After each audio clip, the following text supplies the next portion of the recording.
Mirror, mirror on the wall. You've reached Talking with Dr. Terry, 180 Seconds to a Better You, message number 519, and I'm Dr. Terry Wurzbacher. Most people have no idea what they sound like to the people around them. Coaches don't know how often they interrupt. Managers don't realize they dominate meetings.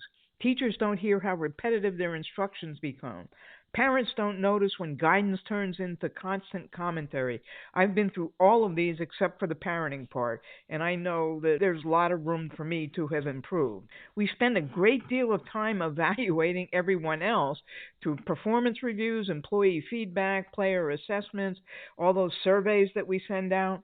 When do we evaluate ourselves? How many of the short exercises I've given you have you done, especially when they involve reviewing your life?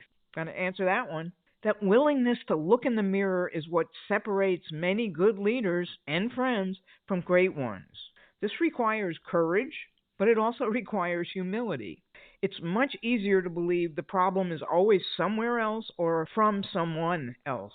It's harder to watch yourself on video, listen to yourself on a recording, and ask a simple question: would I want to work for, play with, or be around me?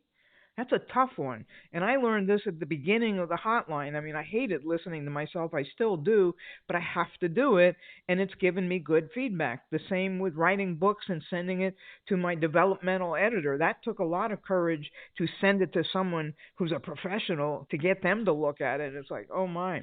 Anyway, think of doing that. Think of recording yourself leading a meeting. Listen to a presentation you've given. Watch yourself facilitate a discussion. Pay attention to your language. Pay attention to how often you interrupt. And ask yourself whether people seem to be engaged or are they just merely compliant. Maybe ask yourself, could I be the problem when you're seeing issues with employees?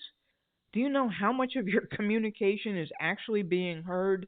I think that would shock a lot of people. And I think that's also the reason we repeat things, but it's more important to repeat them in different ways. It's like you wrap the box with one kind of wrapping paper today. People kind of ignore it. They don't do what you want them to do.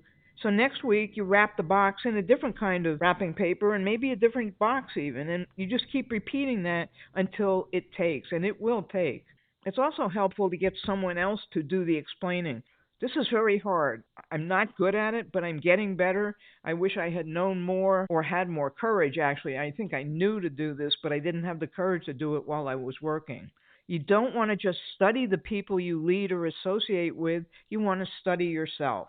Have a diamond day, everybody.